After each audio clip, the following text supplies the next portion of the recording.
2021 Week 14 updated injury report, rankings, full DraftKings ownership, plus the fantasy props that you want to play on PrizePicks this week.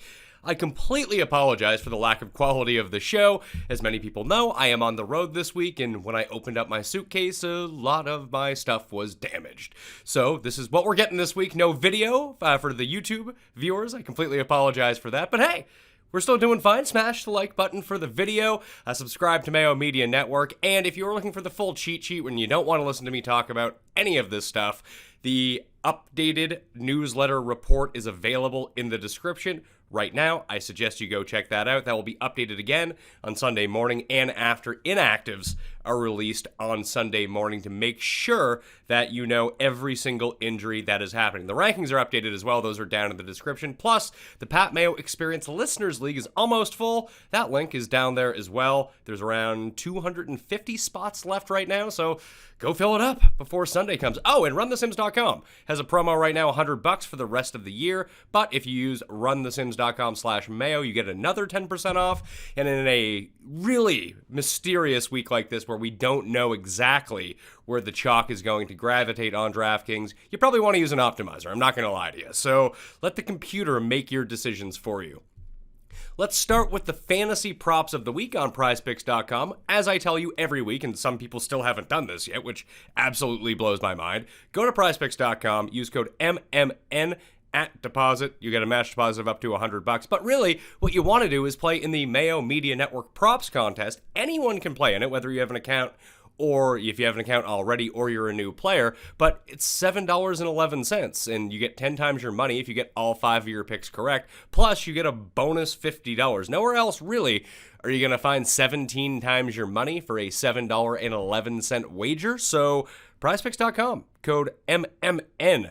Here are the two that I'm going with. I'm going with a two-play. I won't reveal. I mean, I'm playing in the props contest, so I don't want to give away my entire hand, although I have yet to go 5 of 5 because I'm awful at this. The 2 of 2s have been working pretty well. The two that I am going with this week is Justin Fields, who's returning and starting for the Bears on Sunday Night Football, over 29.5 rushing yards. Fields crushed this number in 4 straight starts and was well on his way against the Ravens because he had 4 rushes for 23 yards before he ended up getting injured. They have depressed this number. It's usually in like the high 30s. Now it's in the high 20s. If you go on DraftKings Sportsbook, this rushing yard prop is already 4 yards higher. I'm guessing it's going to get even higher than that as we go along and closer to Sunday Night Football. So you can get over 29.5 right now.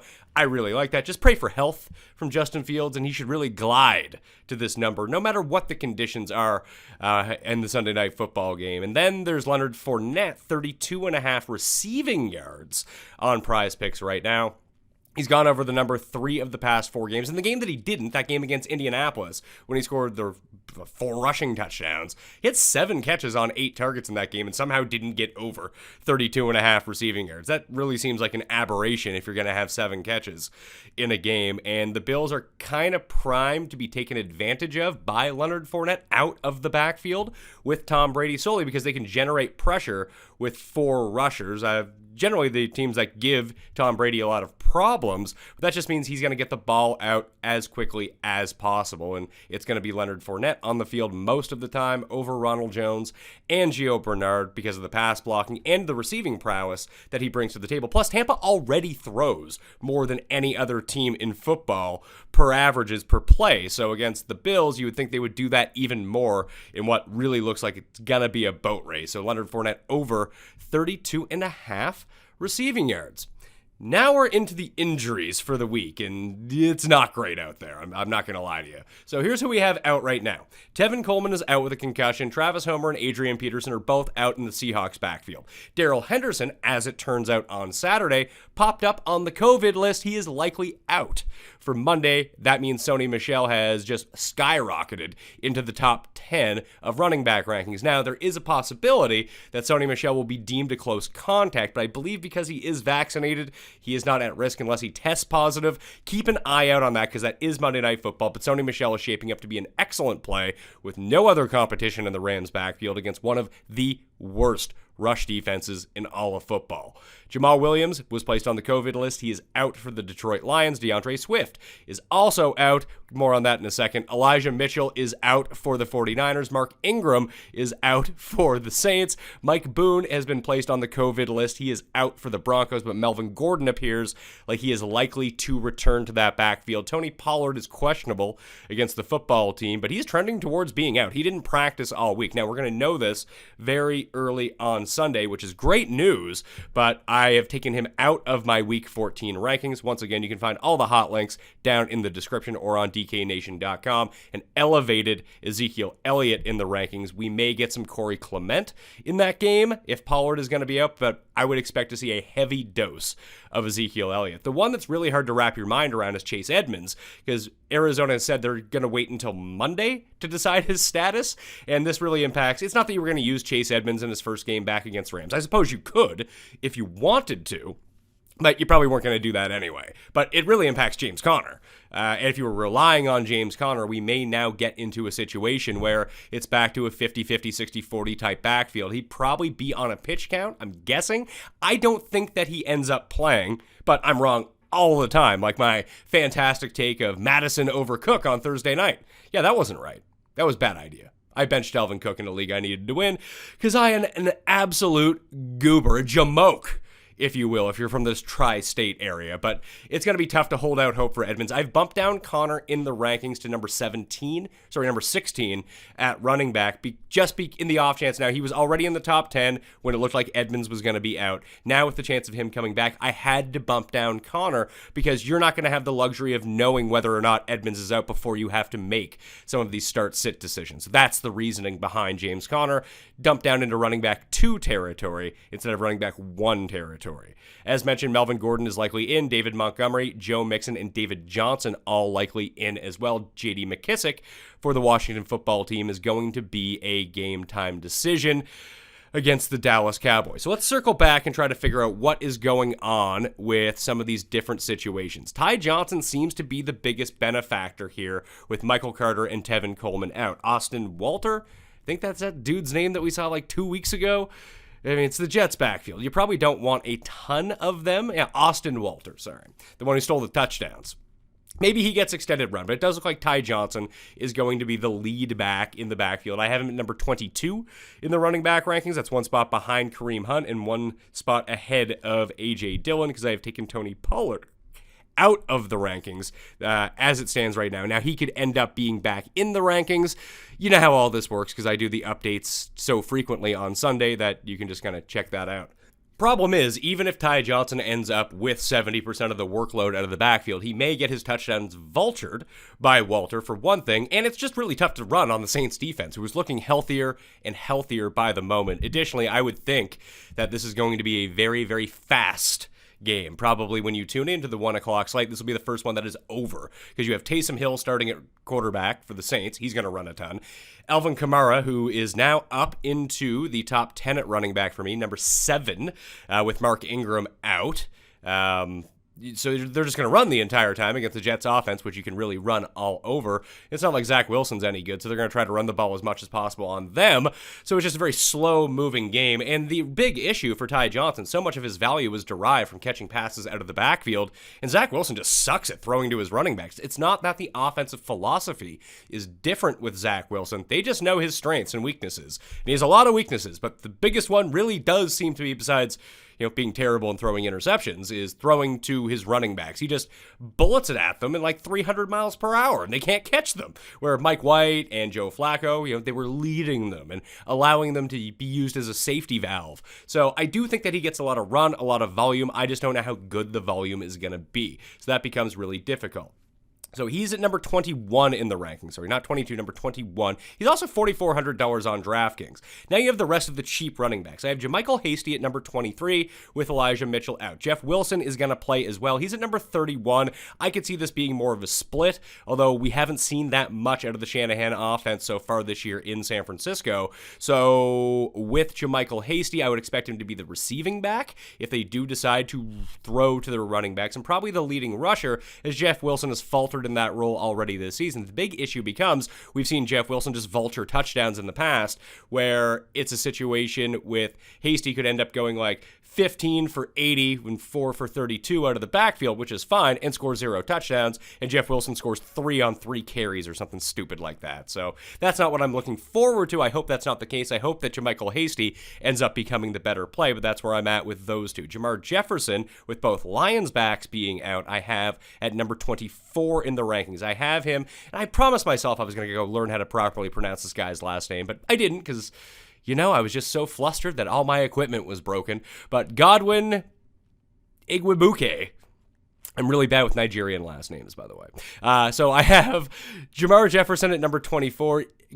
My guy Godwin at number 33. I think this could be a split backfield. Godwin has been used a lot in the receiving game. I do think that the Lions will try to establish the run as much as possible, and that will likely be with Jamar Jefferson. He's probably more likely to score a rushing touchdown if they get that opportunity against this Denver defense. It's a tougher matchup, but not as tough as one may think. Also, TJ Hawkinson's probably not going to play in this game, and he is one of the premier run-blocking tight ends in all of football, so that really damages them a little bit, but we're just trying to mine volume here, and with so many injuries, like 24 in the ranking sounds pretty good. Is not this week because you have like Matt Breida at number 28, Chuba Hubbard at number 26, Rex Burkhead at number 35. So it's not a great situation.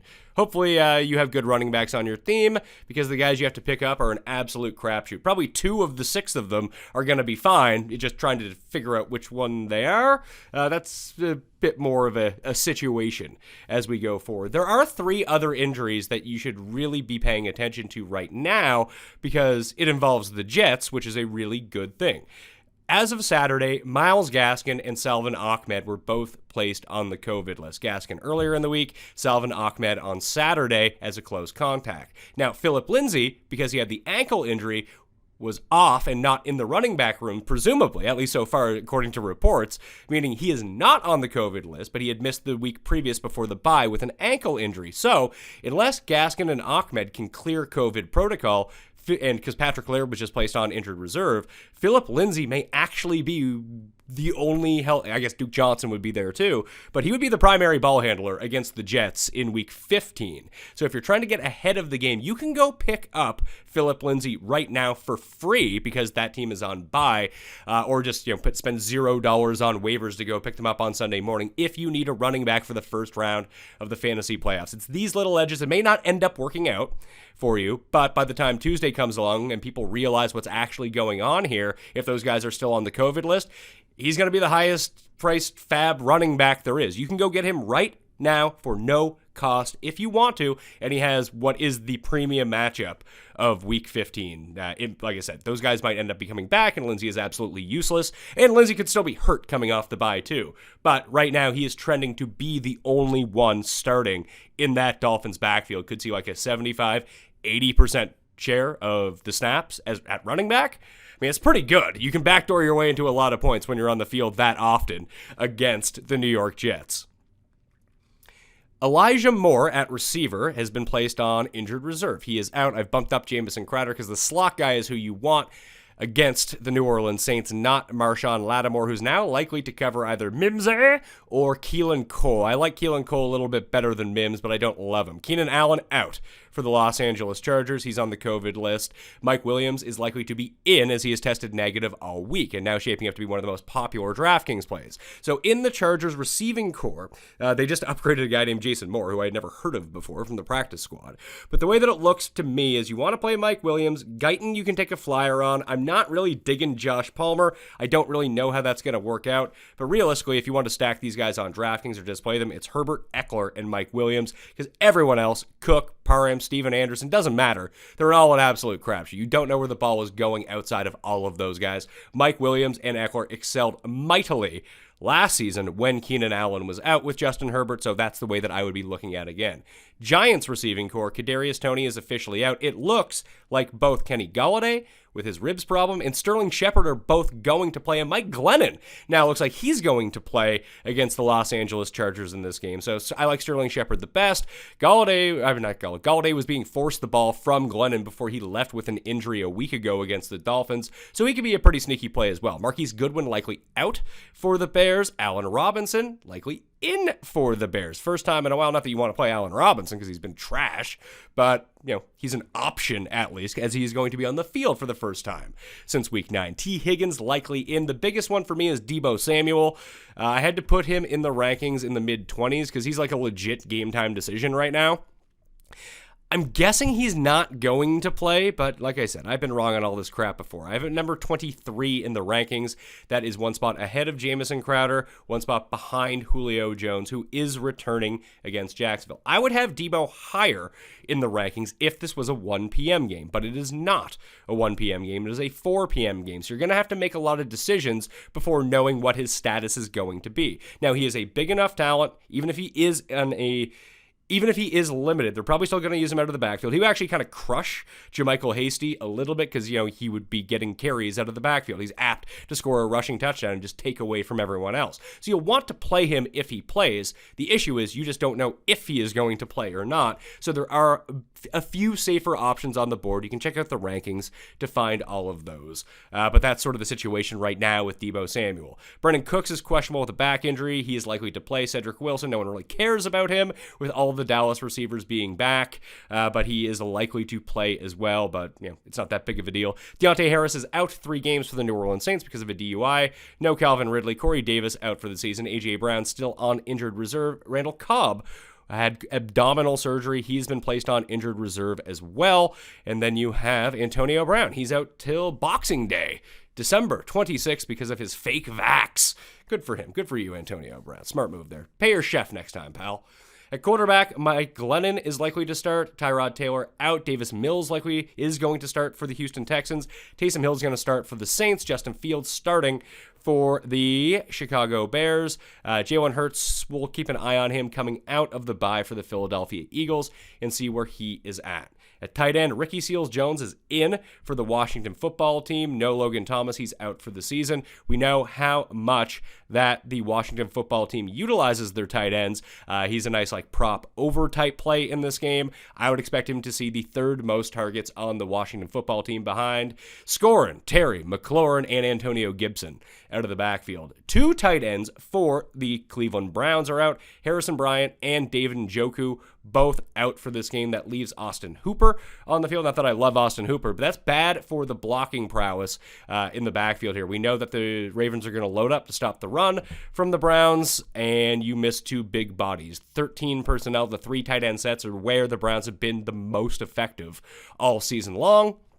And they're not going to have that luxury this week. TJ Hawkinson is trending towards being out. I've taken him out of the rankings. Brock Wright presumably will now become, I don't want to say he's the play, but he's probably going to be the tight end 1 on the Lions. He scored a touchdown last week. I have him number 19 in the rankings. That's like a spot ahead of Cameron Brate and Jimmy Graham, a spot behind the Irish assassin James O'Shaughnessy, who's going to be pretty popular on DraftKings, which kind of blows my mind. He's not the type of guy I like to play on DraftKings. I don't really feel like he has much upside because he just so rarely scores touchdowns. Darren Waller is out for the Raiders. I'm firing up Foster Moreau, the island of Foster Moreau. Once again, Ryan Griffin likely out for the Jets. In terms of DraftKings ownership this week, I have some plays up on the newsletter. Once again, subscriber, just check it out in the description, completely free to use. And ownership is tough this week because of these low-priced running backs. I don't know who anyone is going towards. I would assume it would be Ty Johnson because his role is clearly the most defined of all of the cheaper options, but he's most expensive of the cheap guys. He's $4,400. So if you have Godwin or Jamar Jefferson or Jeff Wilson or JaMychal Hasty, whatever guy, Austin Walter, whichever one you want, it's hard to predict their situations. The San Francisco guys are in the best spots in terms of matchup and game flow as favorites in Cincinnati in that game, but if Deebo Samuel is active, they're probably not going to be very good. No one wants to use Ty Johnson because it's against the Saints, and that's just a horrible matchup for running back. So it's a really difficult situation. So I don't think that any of those guys are going to be overly chalky. Probably none above 5% or so. At running back, the 4 that I have kind of locked in as the highest owned: Josh Jacobs, Austin Eckler, Alvin Kamara, and Antonio Gibson. The guys in the 7K range are probably the ones that you want to pivot to. Leonard Fournette, Cordero Patterson, those type of guys are really coming in at half the ownership to a fourth of the ownership of this group of four. And that's just a great pivot this week. Plus, it saves you money off Eckler and Kamara, too. I think they're fine plays, obviously.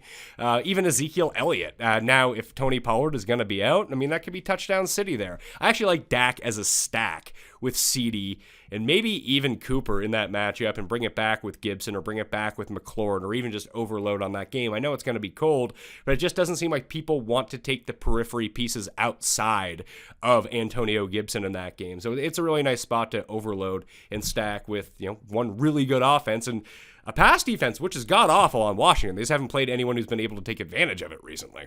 Again, I would recommend going to runthesims.com, checking out the customizations of the projections and running the optimizer. I really do think this is a week where you want the computer to help you out with your lineup decisions. Runthesims.com/Mayo will get you 10% off, and it's only $100 the rest of the year, so $90 for the rest of the year through the Super Bowl in terms of using all of the tools. And it's more than an optimizer. It's custom projections, player prop tools, everything that's up there. Highly recommend it. Runthesims.com/Mayo. 4 top wide receivers I see: Mike Williams, Tyreek Hill, Hunter Renfrow, and Stefon Diggs. At quarterback, Taysom Hill, Tom Brady, and Josh Allen, I believe, are going to be the big three. Taysom Hill, no one's really stacking him. It's like Cam Newton's probably going to be pretty popular as well. I doubt many people are going to stack him with DJ Moore. It's more of like a solo and let's get out of here type of play.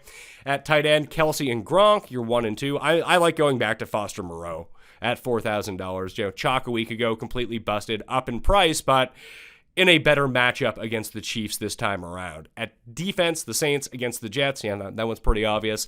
The Panthers and Seahawks. I wrote up a bunch of cheap defenses you could potentially use this week on DraftKings in the newsletter this week, and just kind of go over those. It really doesn't matter how good or bad a defense is. What we're just looking for is pressure rate against an opposing team. The Jets and Texans actually do get a ton of pressure. The problem is Seattle and New Orleans are just going to run as much as possible. Washington is the one to look at, although Dallas's offensive line is back to full health right now. So that leaves 3 defenses that could be generating a ton of pressure and do pretty good against, it's tough. It's the Giants, the Lions, and the Jags. You can pick your poison. They're all cheap. They save you a bunch of money with so many chalky, expensive, or just expensive options that you want to go to. I know it sucks clicking yes to these guys in your DraftKings roster, but they do generate enough pressure where they could be viable and face enough pass attempts to really make it matter. The Jags especially, if they can keep that game somewhat competitive and keep Ryan Tannehill throwing, I like Julio in his return. I like Tannehill, but their offensive line, pass blocking wise, is horrendous.